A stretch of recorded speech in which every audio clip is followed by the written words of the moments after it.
So, sehr geehrte Damen und Herren, schön, dass Sie da sind. Am 27. Januar 1945 wurde das Konzentrations- und Vernichtungslager Auschwitz-Birkenau befreit. Zwischen 1940 und 1945 verloren dort mindestens 1,1 Millionen Menschen ihr Leben, darunter etwa 960.000 Jüdinnen und Juden. In Polen fielen etwa 20% der Gesamtbevölkerung den Schrecken des Zweiten Weltkrieges zum Opfer, darunter 3 Millionen polnische Jüdinnen und Juden. Die besetzten polnischen Gebiete wurden zum Schauplatz eines beispiellosen, industriellen, europaweiten Massenmordes an Jüdinnen und Juden in den Gaskammern von Treblinka, Sobibór, Bełżec, Kulmhof, Majdanek und Auschwitz. Jedes Jahr gedenken wir am 27. Januar der Millionen jüdischen Opfern aus ganz Europa, die dem nationalsozialistischen Rassenwahn zum Opfer fielen. Anlässlich des diesjährigen Tags des Gedenkens an die Opfer des Nationalsozialismus hat unser Institut ein Veranstaltungsprogramm vorbereitet, das heute beginnt. Bei uns sind heute unsere Gäste aus Poznań und Kanada, die ihr ganz besonderes und innovatives VR-Projekt Reich of Ashes vorstellen werden. Doch bevor wir in ein sehr spannendes Gespräch über die Vermittlung der Holocaust-Geschichte an die jüngeren Generationen übergehen, Vermittlung gerade in einer Zeit, in der immer weniger Zeitzeuginnen und Zeitzeugen unter uns sind, möchten wir Ihnen einen 40-minütigen Film zeigen mit dem Titel Auf dem Weg zum Holocaust. Dieser Film basiert auf Gesprächen, die unsere Kolleginnen und Kollegen aus dem Pilecki-Institut in Warschau vor wenigen Jahren mit noch lebenden Zeugen und Betroffenen des Holocaust geführt und aufgenommen haben.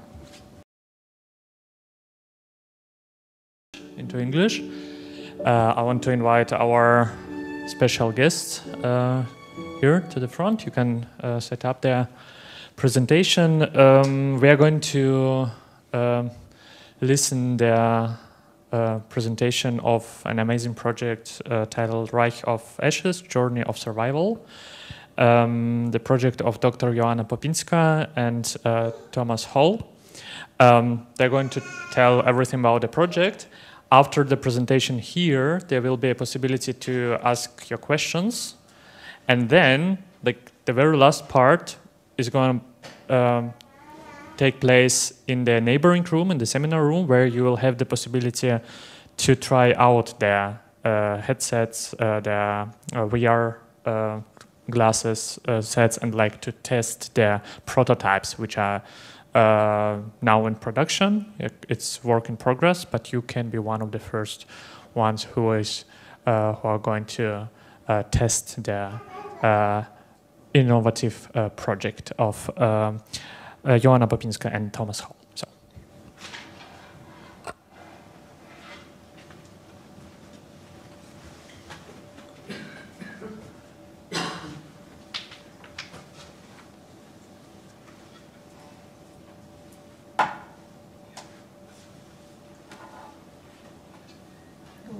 Yep.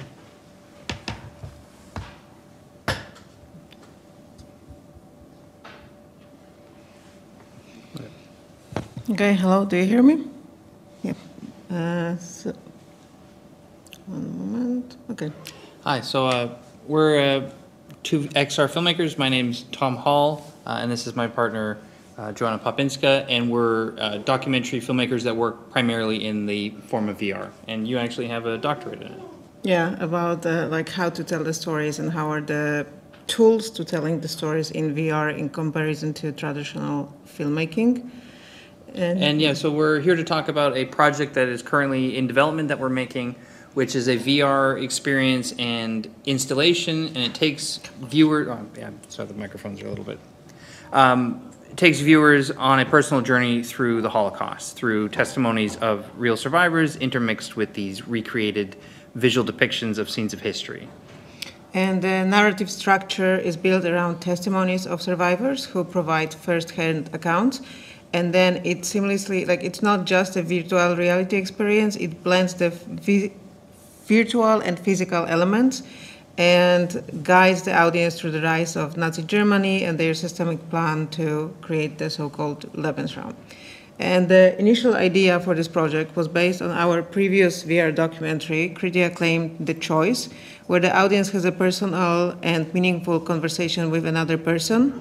And for The Choice, we developed both filming technology to present humans in VR, because it's a little bit of a challenge. I don't know how many of you tried VR stuff so far, but it's like when you see a human in VR headset, it feels like a hologram. It feels like something that is not really real, and we really wanted you to feel that you are meeting another person. So with the previous project, we put a lot of effort to make this conversation to feel real and natural, and then also because of that, meaningful.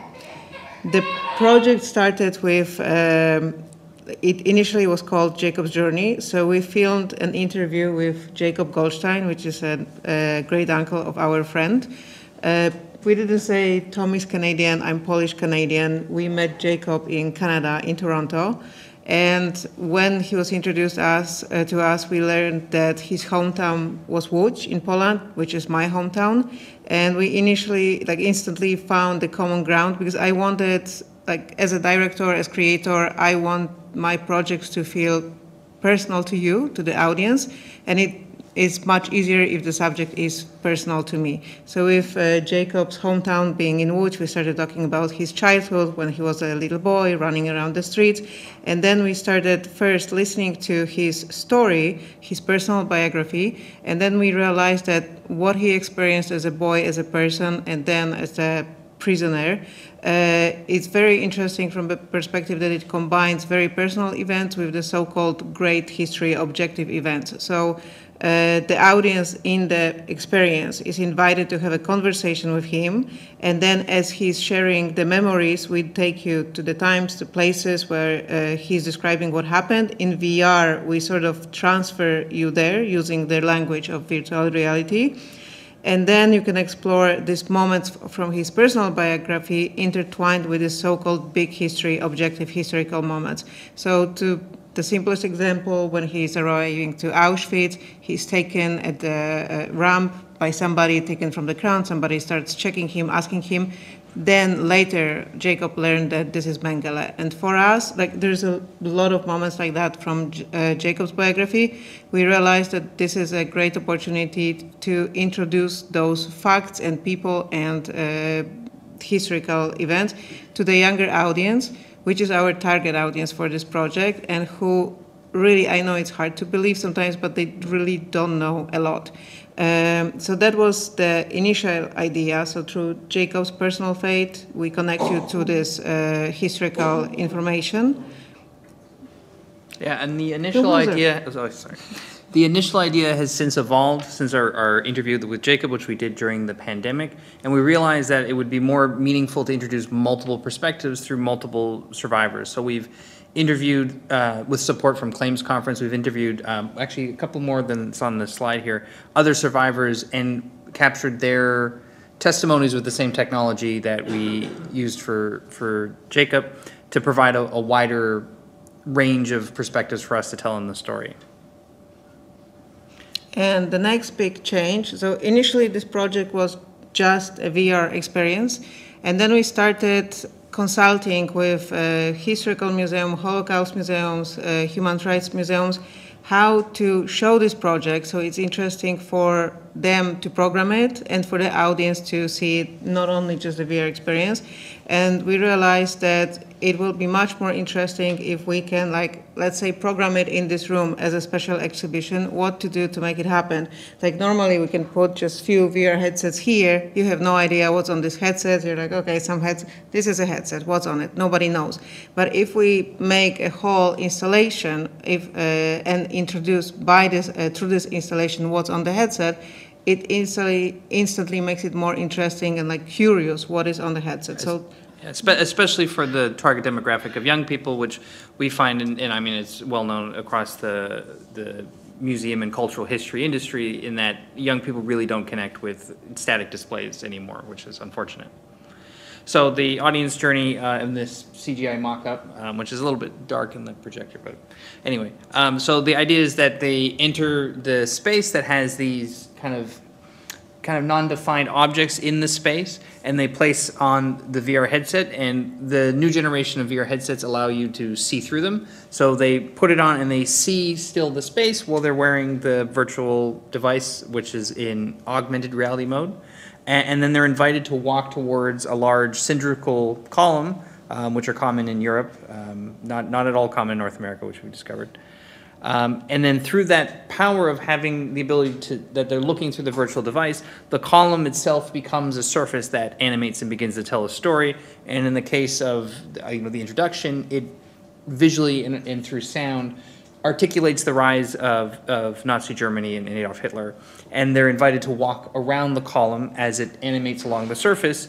And over the course of that animation, then the space becomes, which is kind of hard to see in this very dark image, it becomes more and more virtual. The reality of the gallery space starts to become replaced with... Turn off this line? Or maybe just that one, yeah. Sorry, it's just our slides are dark, so... There you go, yeah, so you can see it better.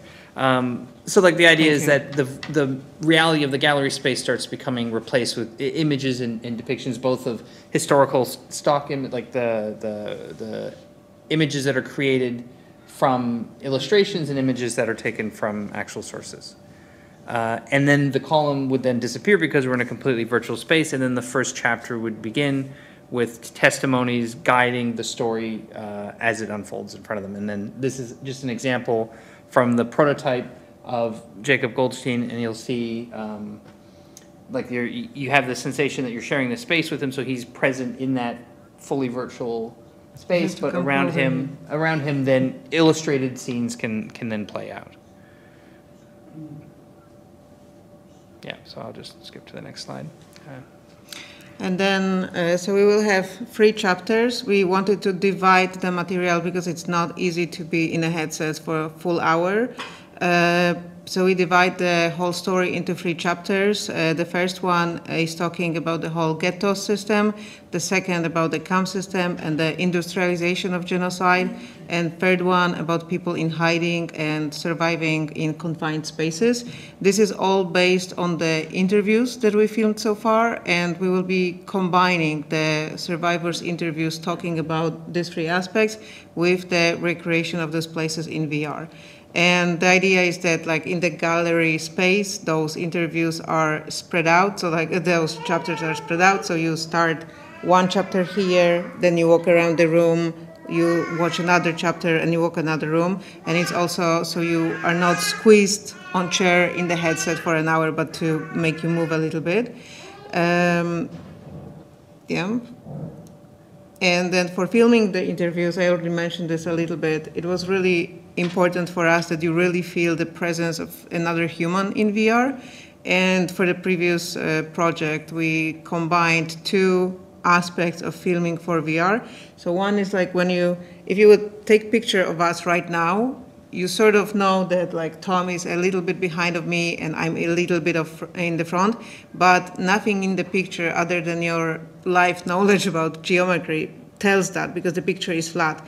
What we use instead is, it's called volumetric filming, which means that the ray of infrared is sent from camera and it comes back and then it registers the information how far objects are from the camera, and this is how you then in virtual reality recreate volume, and this is how you feel an object and human present in space. Then we used something else. I don't want to go too technical, but basically we spend a lot of time to make it really feel that you feel another human's presence in VR. And then going back to the possibilities of the mixing of the gallery space with the virtual is that the scenes that are in the virtual depictions can expand beyond that gallery space. Like, for example, one of the objects that we kind of were inspired when we saw it in a museum here in Berlin from Jacob's personal experience about when he was in Dora, the engine nozzle of the V2 rocket, and then that expands into a large depiction of it to give context, but then it goes into, in that particular chapter, about the Nazi war economy and the forced labor system and kind of the contradiction of trying to make, slave laborers make rockets that, is the notorious aspect of the V2s, that most of the rockets were unable to function. And that ability to be in that real world, having the sensation that these testimonies are shared in that space with you, but then that space being able to transform in a virtual way. And then the important thing for museums is that these artifacts can also be substituted for the chapters. So, for example, in Łódź, the chapter about the ghetto, there's a physical depiction of the fencing that was around the ghetto, whereas in Krakow there was the very famous wall that was built. So certain things can be localized for the particular museum that is hosting the gallery. And then these objects can also be purely digital in a presentation that does not have the physical objects as well, for other institutions that don't have the space or resources for setting up such an exhibition. And then that also can be configured for a smaller space, for like in this mock-up, like the objects are just reliefs on the wall, so that when you approach them and they become those virtual scenes which are not limited by the space of the gallery, it's more practical for an institution or a space that just is restricted in its available resources. And then another key basis... You have to come closer.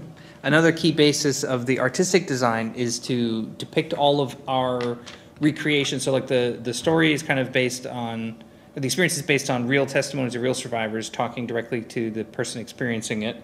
And then there are archival elements like photographs and film, but then there are scenes that we're creating, and especially from personal memories that don't have any corresponding like historical archival materials.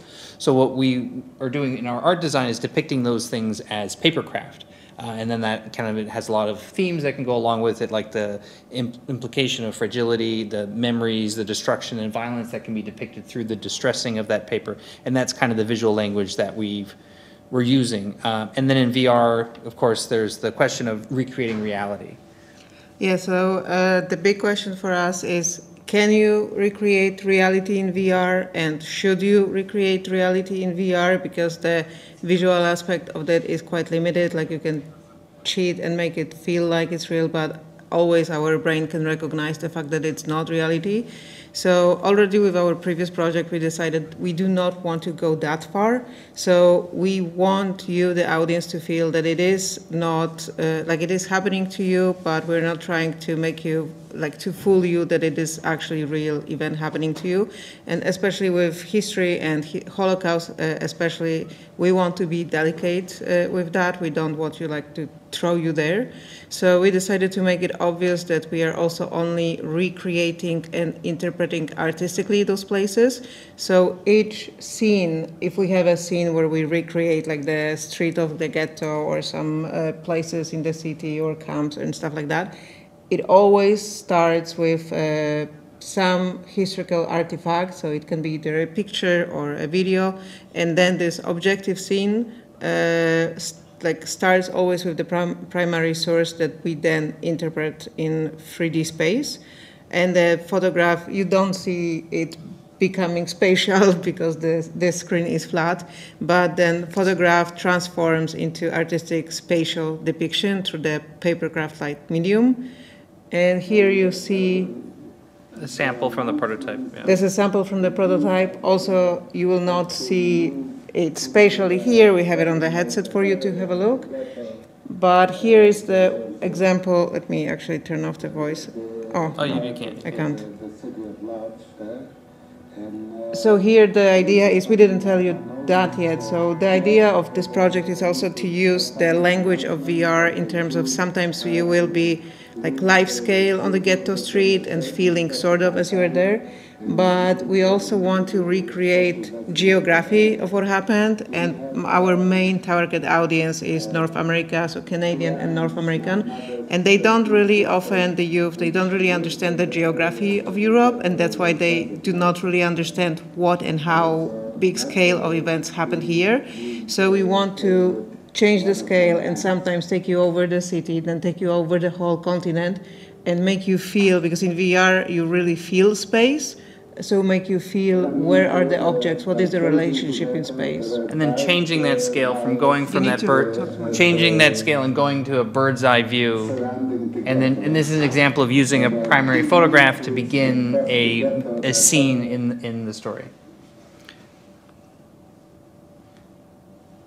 Yeah, so then this is the artistic, like the papercraft depiction, using that photograph as the basis and communicating to the viewer that these things that are kind of taken from the memory of the survivors and their perspective is referencing materials that are in the historical record, because that's an important thing that we consider ethically overall, but also as a takeaway from the experience is to change the younger people's relationships to these images, because one of the things that we find, and I mean it's something that is common across many spaces, is that young people kind of have lost their connection to understanding historical material because their experience with imagination has kind of been degraded through, you know, consumption of short form video and all that sort of thing. So a lot of times when they see images like this, they don't understand the value of them historically and emotionally to the people that have experienced this. But when you have that survivor telling their personal story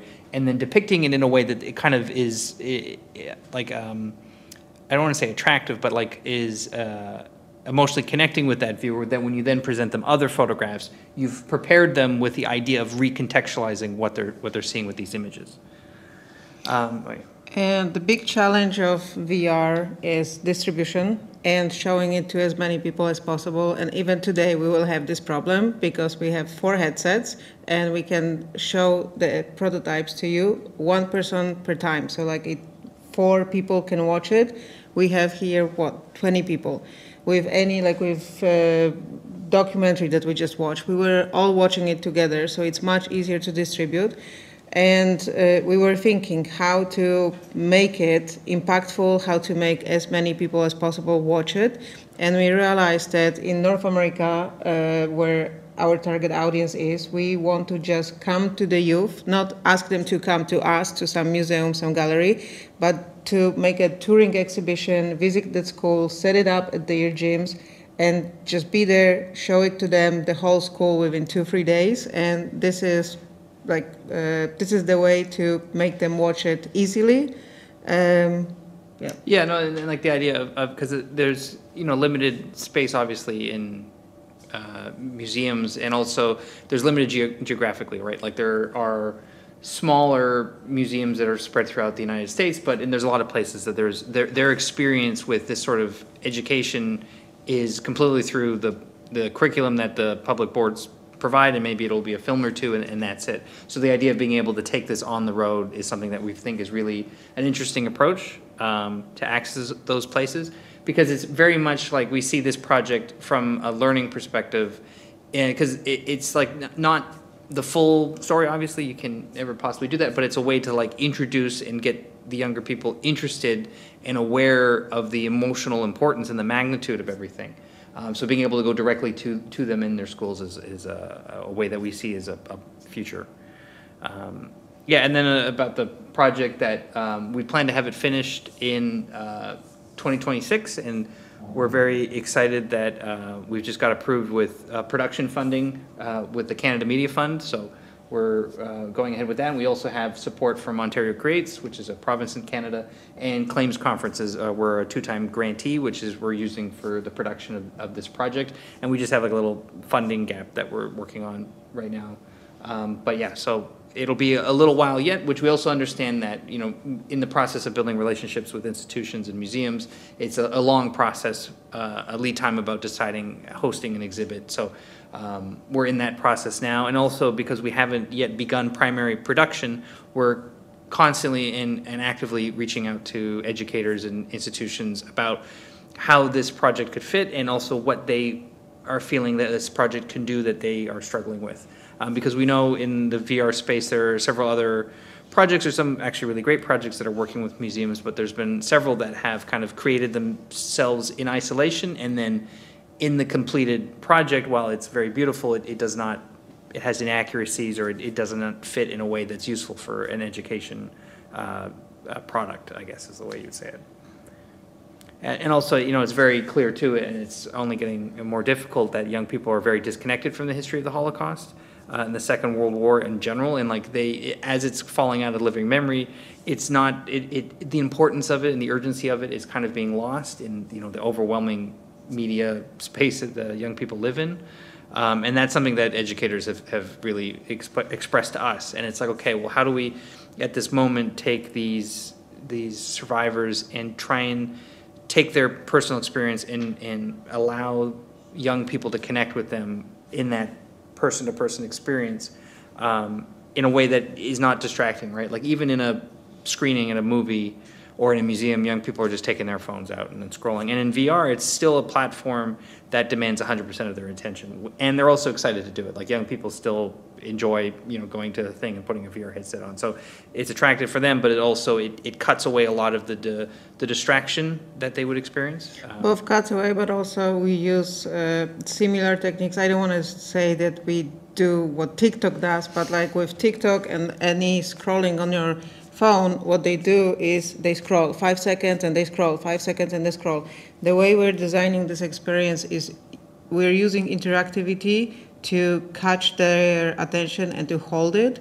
So there are a lot of moments where they have to like press the button, where they have to select what's next, where they have to ask the question. And this keeps their attention and makes them engaged. And also, you will see it in the prototype. We're using some elements like archival footage. We will be scanning some objects and using them in VR. And this is the way for us to reintroduce these objects and reconnect them, reconnect the youth with it. So then they go to the museum. Let's say we have it, the screening in the museum, and then they can go to watch the exhibition. And they now have very different connection to it. Like they now understand the context of this object. So this is our hope, like to added value of it, that it will be actually just an introduction. We don't think that 1 hour of our experience will tell them all. We want this to be the beginning, and then with the teacher they can continue it. But yeah, so that's the project as described, and we if you'd like to get in touch with us, you can email us directly. And we're still very much in the phase, like our production schedule is not to begin until April, so we're still very much in the looking, and throughout the entire production process, looking for input from anybody who both would be interested in the project, but also have certain ideas or conceptions or needs that that we can think about in the process of making the finished piece. Yep. And today we have in that room we have the prototype with us for you. We have two prototypes. So we have prototype of this project directly, and then when we filmed 6 or 7 interviews, and the project, we already said it will be like 45, 55 minutes of material, and we have many hours of really powerful testimonies, and we were wondering how to use them also in an interesting way. So we decided to make this conversation-like experience where you will have just one survivor, conversation with them, then you can select another survivor and have a conversation with them. And we think that it's like honoring their time, their commitment, but also it adds a lot because with these conversations, they shared a lot of information. You all know it from watching USC show us testimonies. There's a lot of those. So with VR, we make this form very personal, very like direct. So you sit in front of them and you have a conversation. So we have those prototypes as well with us. Yep. Yep. And now I guess we have time for questions. Yep. If there's any questions. Thank you.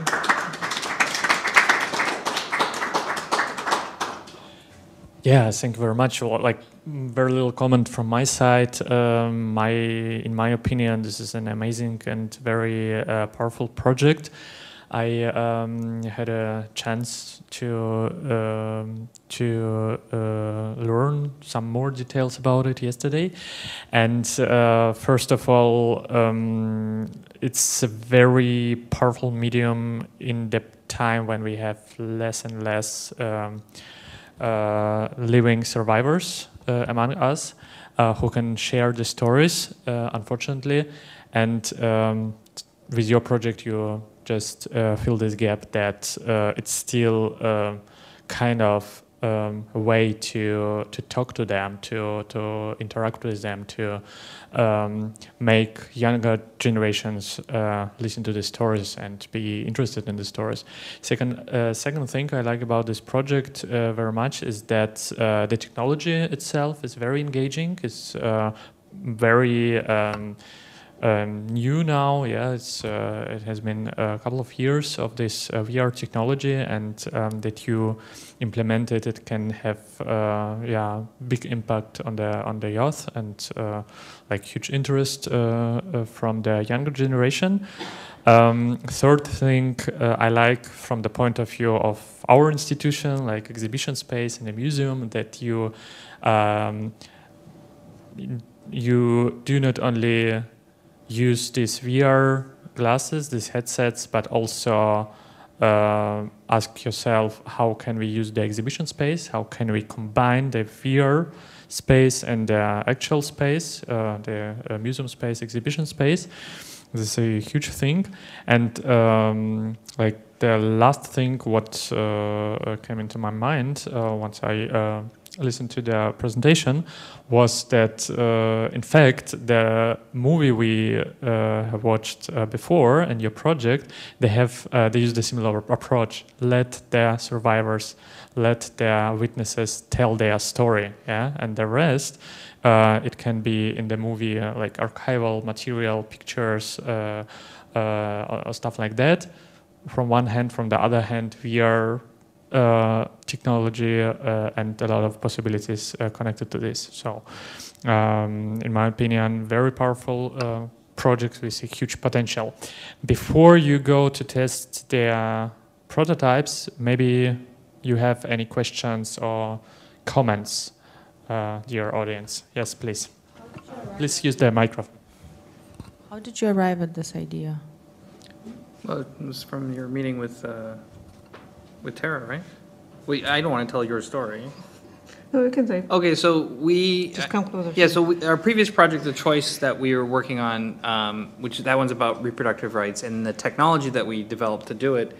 She was talking with a friend of ours in Toronto, and you were reminiscing about how you wish you had filmed your grandparents. Yeah, because my grandparents, other than grandma, who was born in 1939, they all passed away. And I was just wondering, not wondering, I was upset that I did not record their stories, their memories. And then friend, which is his, it's not granddaughter, it's grandniece. Yeah. Grandniece. She said, oh, do you want to record my grandpa? And this is how she told us about Jacob. This is how we met him. And she said, oh, he's so charming. He's so warm person, and he has amazing stories. So that's how it started. Yeah, and then we with the support of the Canada Media Fund, we produced a prototype with the interview that we did with Jacob. And then from there, we connected with other survivors, and then the scope of the project, it grew from there, because we realized that we could tell like that individual story, and that, you know, it would be very powerful and it would connect with young people. But the feedback that we got from museums and institutions, like, well, it's a broader problem of young people not connecting, and many things. And there's also a combination of, so Tom is Canadian, and don't hold it against me. And at their schools, they had what we didn't have in Poland, and Jacob was participating in it. They had survivors coming to schools and talking with kids. I grew up in Poland. We didn't have that. And I always wanted to hear from the person who lived through it, what happened. And sort of we combined what we knew that what was happening in schools, the personal experience of it, like talking. And the whole idea is that we wanted them, our storytellers, to make you feel like it's your grandpa, grandma telling you the story, so it's personal. And we also asked them to, when we were interviewing them, to like think that it is personal, that they are talking directly to this one person who will be sitting in front of them. Yeah, and then the problem I was mentioning now, especially in North America, is that and it's universal anywhere, is that these survivors are getting older. They're not doing these sorts of assemblies at schools anymore, or not as often. And then the the young people's perspective on the Holocaust is narrowing into specific stories, right? Like, you know, there's the the common thing that you hear in North America is young people think, if they know anything about the Holocaust, they think Schindler's List was the entirety of it. So then we realized that, okay, well then an idea we need to also express in this medium is the magnitude and scale. And then from there it was like, okay, well then we should have more than one perspective as we tell this story. And then that it grew into more testimonies from more witnesses and survivors. Mm-hmm. Are there any more questions? Maybe a little question from my side. The title of the project, Reich of Ashes, can you explain it? What is behind this title, or is it like working title? I will start how it started. So it started with Jacob's journey, and the idea was that we're showing you his journey through time and geographically, because he was in Łódź, the Liesmanstadt in the ghetto, then Auschwitz, then Altheimer, then Gliwice, then Dora. So it was like big journey. That he was also in Czech for some time. So that was the initial idea. Then when we interviewed more survivors, we realized that Jacob's journey is not like, it's not only Jacob. So then it was called Journey of Survival. But then we were wanting, because the project is both about their journeys and how they survived, what they lived through, but also what is not appreciated at the West a lot, but not realized a lot, the whole industrialization, the whole magnitude. And we thought if we will show this perspective both in the title but also in the experience itself, of course, is that it was the Reich that did it, but that the Reich was built and then burned. And also some ideas, like you want to talk about usage. And like the ash, like obviously there's the connotations with ashes, but it's also the fact that paper is the kind of visual medium, and like the idea of and like trying to, because this is the thing too, is we don't want to be super oblique with depictions of violence, because especially in the current kind of media consumption of young people, like their relationship to the visual depictions of violence is so distorted that it's better to imply whenever possible, so that you can focus on the emotional aspect of it and not the gratuity of it. So it's like, okay, so we use destruction of paper and burning as kind of a visual shorthand in depicting those sorts of instances of violence, and then the idea of like ash and smoke and the obvious connotations come across through there, and then it's like, okay, well then if we're trying to use that to then expand on the magnitude and scale of everything, then it's like, okay, well what is that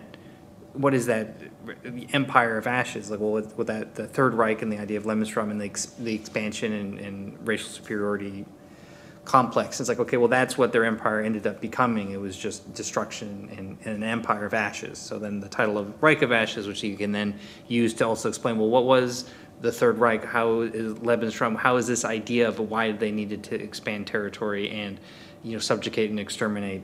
And like those ideas play into or lead into magnitude and scale. And then that's the backdrop in which the testimonies are over top of. So that's where the title came about. And also Journey of Survival, it just doesn't grab you as a title as well. So it's the subtitle.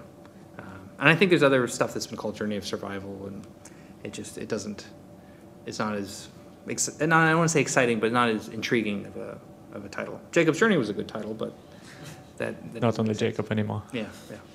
Okay, thank you. Then I think we can move on to the most powerful thing, is testing of the prototypes, and they are in the seminar room where you will be able also to ask questions to the filmmakers. Thank you very much. Just grab a picture.